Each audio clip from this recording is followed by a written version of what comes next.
Assalamualaikum warahmatullahi wabarakatuh. Bismillah, alhamdulillah, wassalatu wassalamu ala rasulillah wa ala sahbihi ala qatalabillah mabadu. Gimana kabarnya teman-temanku sekalian? Semoga kita selalu sehat dan selalu dalam lindungan dan serta rahmat Allah Subhanahu wa taala. Mari awali pembelajaran kali ini dengan membaca surat Fatihah, semoga bisa membawa manfaat dan berkah. Biridha'illah, Al-Fatihah. A'udzubillahi minasyaitonir rajim. Suratal ladzina an'amta 'alaihim ghairil maghdubi 'alaihim waladdallin. Amin. Terima kasih. Pada kesempatan kali ini untuk kelas 12 saya akan menerangkan dengan metode ceramah ya. Ini metodenya ceramah. Mohon maaf karena tidak bisa menampilkan slide, tapi silahkan kalian bisa buka kitab taklim kalian. Ta'limu ta'lim ada halaman karena halamannya mohon maaf berbeda-beda ya, tapi pasal ketujuh yaitu faslun fi waqti tahsil ya. Silahkan bisa dibuka faslun fi waqti tahsil ya. Saya ingin mengajak kepada kalian untuk membuka kitab kalian dan coba dicari ya. Faslun fi waqti tahsil itu fasal ke-7 atau bisa saja fasal ke-8 karena kita ta'lim itu ada cetakan itu kadang berbeda-beda ya, mohon maaf ya. Nah, jadi silahkan sambil supaya kalian bisa membuka kitab kalian dan mempelajari kitab kalian, silahkan buka faslun fi waqti tahsil. Apa sih waktu tahsil? Itu waktu untuk menghasilkan ilmu. Atau bisa saja fasal ini membahas waktu untuk menghasilkan sesuatu. Ya, waktu untuk menghasilkan sesuatu. Nah, yang dibahas karena kita itu thalibul ilmi, orang yang masih dalam proses belajar, ya, dan selamanya kita harus selalu belajar. Karena kapan sih waktu tahsil? Hanya para ulama mengatakan waktu ta'alum, kapan waktu belajar itu? Ya minal mahdi ilal lahdi. Jadi sejak seseorang dari ayunan seorang itu baru lahir sampai masuk ke liang lahat. Itu seseorang harus selalu belajar dan mempelajari serta mengamalkan sesuatu. Ya, makanya orang kalau baru lahir itu biasanya ya langsung orang tua mengazani kuping kanan kemudian mengkomati kuping kiri. Ini baru lahir sejak ayunan seorang itu. Orang sudah diajari tentang tauhid. Ya, makanya yang dibacakan adalah adzan. Ya, pertama adzan, takbir, tahmid kepada syahadat itu dan seterusnya. Kemudian ketika dia sampai masuk liang lahat pun diajari, makanya disebut dengan talqin. Talqinul janazah. Jadi ada talqin itu mengajari juga. Jadi belajar itu dari ayunan ibu sejak dia lahir sampai masuk ke liang lahat. Ya, yang pada kesempatan kali ini inti pelajaran kita ya, itu kapan sih tafakuh itu, belajar itu? Apa ada waktu yang paling utama untuk belajar? Ya, ya, ini apakah ada waktu paling utama? Itu kalau dalam kita taklim, silahkan bisa dibuka. Ada afdalul awqat, waktu yang paling utama untuk belajar. Apa? Ya. Apakah pagi sampai siang, atau siang sampai malam, atau malam sampai subuh? Itu ternyata ada waktu yang sangat utama. Ya, makanya disebutkan di dalam kitab taklim wa afdalul awqati syarahus syabab. Yang pertama penjelasannya, waktu paling utama belajar adalah waktu masih muda. Ya, ketika seseorang masih muda itu waktu yang paling utama. Karena ada suatu perumpamaan disampaikan bahwa belajar di masa muda seperti seseorang mengukir di atas batu. Ya, dan belajar di masa tua seperti seseorang mengukir di atas air. Kalau orang sudah tua, atau sudah terlanjur tua, memang daya tangkapnya itu sudah berkurang, apalagi sudah pikun. Sekali mendengar ya udah lupa. Nah, beda dengan ketika masih muda, ingatannya masih kuat dan dia bisa masih menampung bisa banyak sekali ilmu pengetahuan. Makanya mumpung kita masih muda, saya juga masih muda ya. Karena batasan muda itu para ulama berbeda-beda, para pakar-pakar berbeda-beda. Itu dari pakar psikologi, pakar sosiologi, pakar Islam dan lain sebagainya, itu batasan muda itu berbeda-beda. Tapi yang jelas bahwa ketika orang umurnya di bawah 40 itu masih dianggap muda. Kayak sekarang 29 ya, jadi masih dianggap muda karena belum bisa 40, apalagi kalian siswa-siswi yang umuran 17, 18 ya. Sekarang kan kelas 12 itu rata-rata kalau nggak 16, 17, 18. Itu berarti masih muda. Makanya belajarlah dengan sungguh-sungguh, galilah ilmu sebanyak mungkin karena itu waktu utama, sangat utama.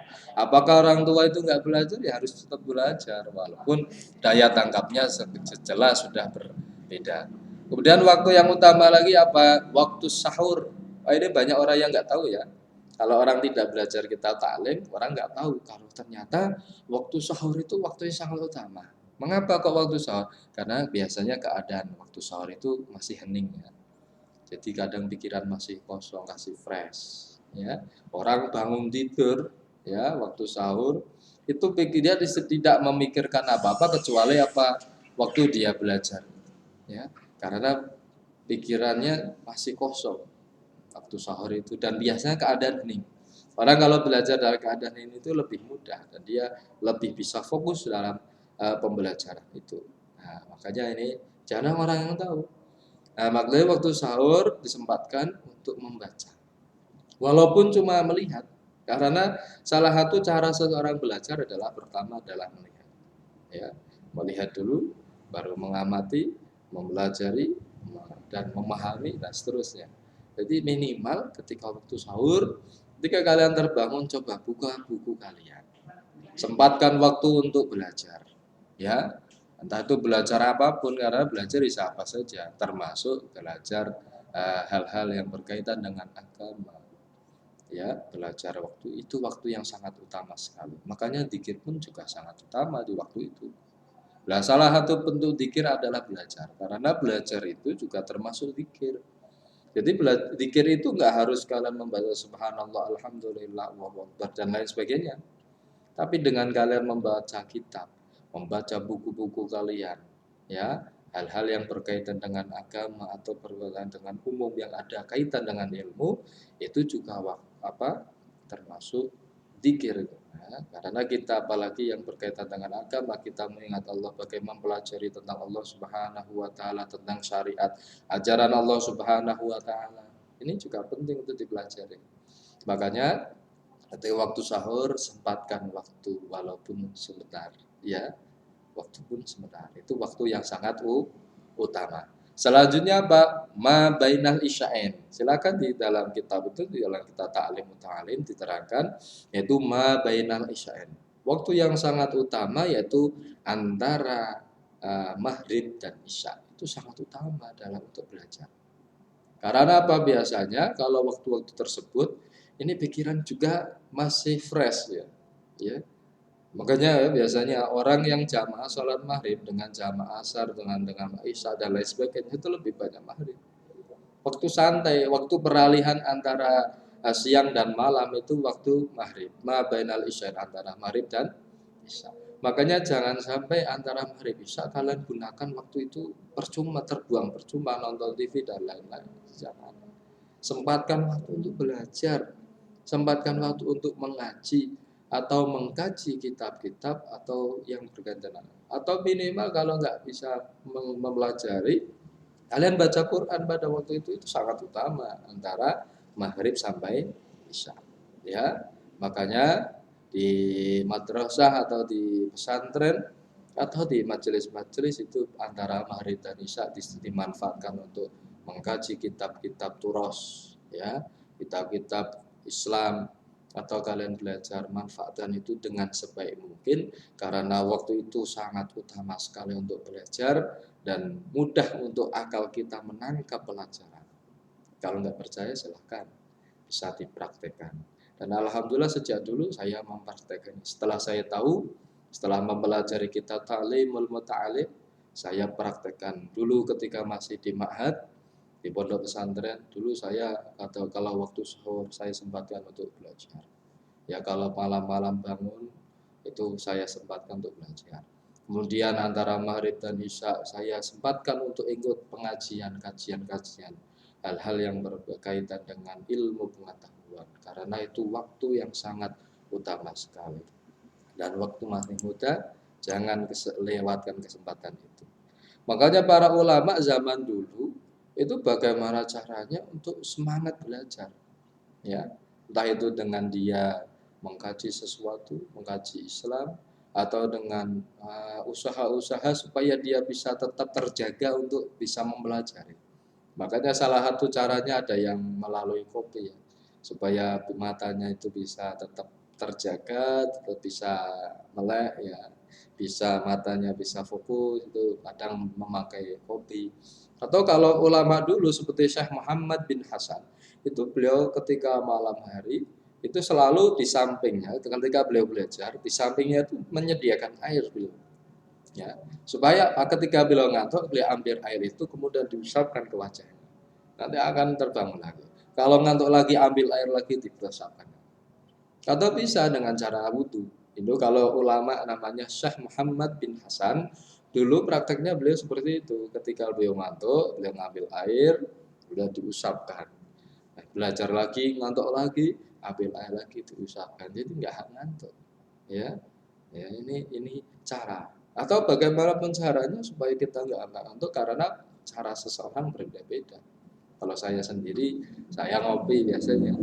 Itu supaya memanfaatkan sesuatu supaya kita bisa tetap terjaga, tetap bisa mengkaji ilmu pengetahuan, entah itu berkaitan Islam ataupun umum, yang penting sesuatu yang bermanfaat itu nggak ada manfaat, nggak masalah ya. Silahkan cara bagaimanapun caranya yang itu baik dan bisa membawa kemaslahatan pada pembelajaran, silahkan ya. Nah, ini materi pada kesempatan kali ini. Kalau ingin lebih jelas, silahkan bisa baca kitab Ta'limul Muta'alim, fasal tengah tahsilul ilmi. Silahkan dicari itu pada fasal berapa. Ya. Nah, kebiasaan para ulama, mereka membuat daftar. Mama, apa yang akan saya pelajari malam ini? Ya, membuat daftar. Mama, saya harus belajar kitab KN1, buku KN1 satu, atau belajar matematika, belajar bahasa Indonesia, bahasa Inggris atau apa, dibuat daftar. Jadi ada target yang bisa dilalui, ya, yang dilalui. So, mama malam ini saya harus belajar ini, malam ini saya harus meluangkan waktu untuk ini, malam ini belajar ini.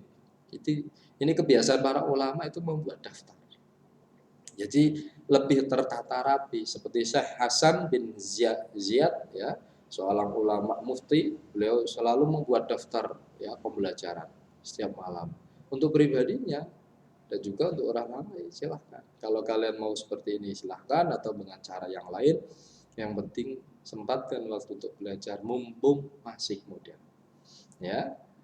Karena tadi jangan lupa belajar di masa muda seperti mengukir di atas batu, belajar di masa tua seperti mengukir di atas air. Ya, batu itu bisa awet, bisa walaupun suatu saat hancur juga ya, namanya makhluk. Ya, tetapi lebih lama. Contoh kalian bisa lihat yang terbuat dari batu seperti ada Borobudur ya, Candi Borobudur di Indonesia, ada Prambanan, itu sudah ratusan tahun. Seperti piramid di Mesir ya, yang terbuat dari batu, ada apalagi itu terbuat dari batu, itu jangkauannya ratusan tahun. Nanti masih muda, ingatannya akan kuat. Kalau sudah biasa diasah dari kecil, insya Allah semakin banyak, semakin hari bertambah, dan insya Allah akan sangat banyak sekali. Ini ajaran dari kitab Ta'lim Ta'lim.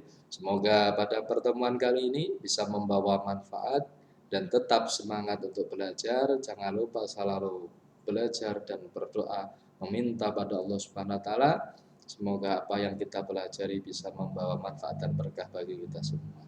Nah, akhir kalam, mari kita tutup pertemuan kali ini dengan membaca hamdalah. Alhamdulillahirabbil alamin. Apabila ada salah kata saya mohon maaf. Cukup sekian. Wa'alaikum warahmatullahi wabarakatuh.